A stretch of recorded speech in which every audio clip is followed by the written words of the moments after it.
साथियों, वसंत पंचमी का पावन पर्व हर वर्ष माघ मास के शुक्ल पक्ष की पंचमी तिथि को मनाया जाता है।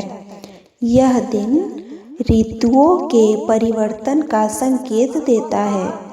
जब धरती पर वसंत का आगमन होता है, पीले पुष्प खिल उठते हैं, प्रकृति नवजीवन से भर जाती है और मन में नई आशा का संचार होता है।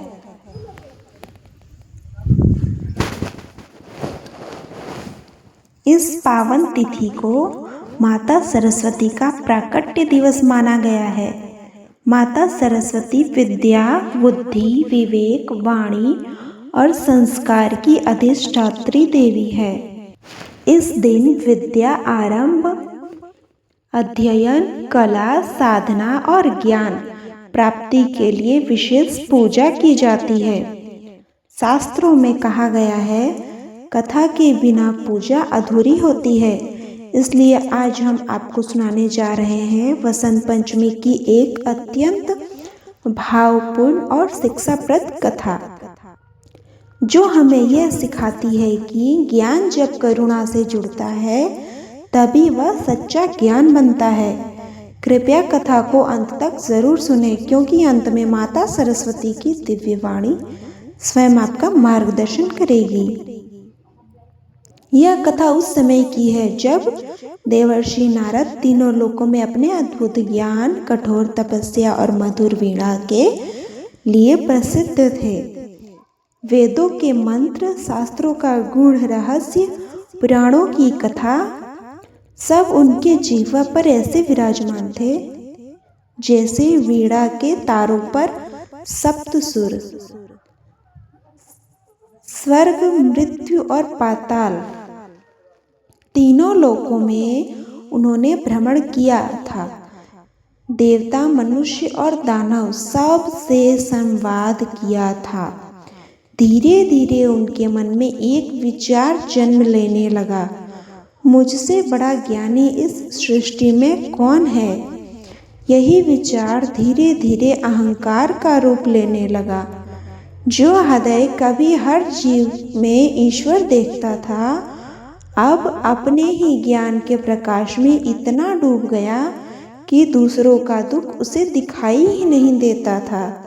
वे उपदेश तो देते थे, पर उन शब्दों में अब करुणा नहीं बची थी। ज्ञान था, पर हृदय से निकला हुआ बोध नहीं। एक दिन नारद मुनि कैलाश पर्वत से लौटते समय एक गांव से गुजरे। वहां भयानक अकाल पड़ा था। चारों ओर भूख, पीड़ा और हाहाकार था। एक माँ अपने सूखे कमजोर बच्चों को उसका करुण क्रदन पेड़ों के पत्तों तक को कपा रहा था।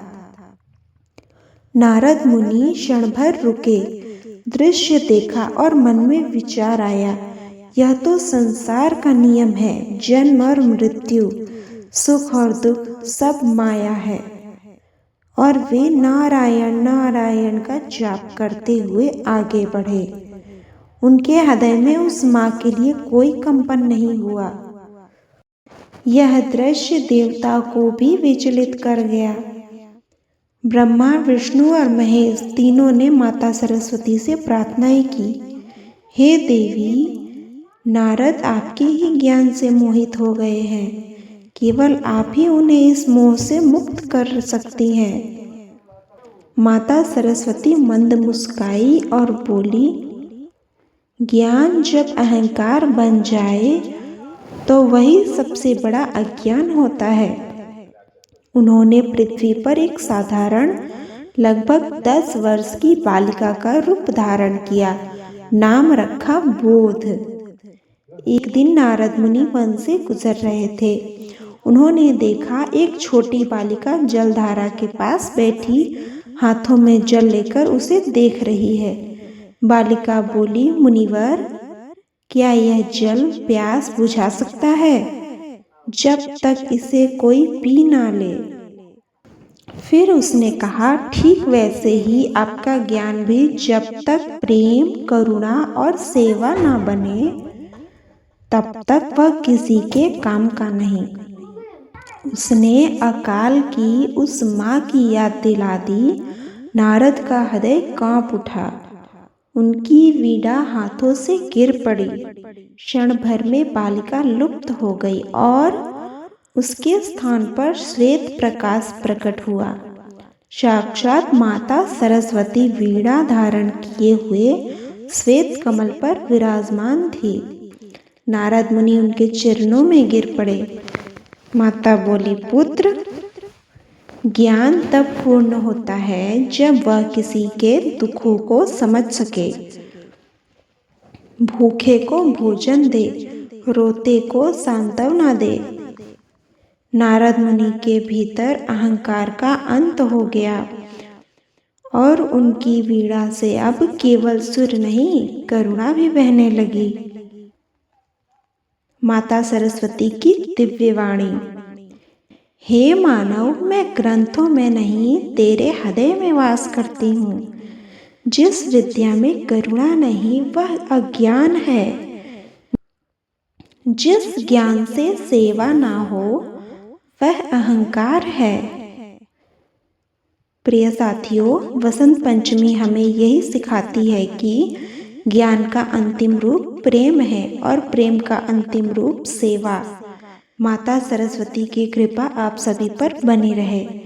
जय माँ सरस्वती। आप सभी को वसंत पंचमी की हार्दिक शुभकामनाएं। अगर आपको हमारी यह वीडियो पसंद आए तो जाते जाते वीडियो को लाइक करें और कमेंट में वसंत पंचमी की हार्दिक शुभकामनाएं ज़रूर लिखें।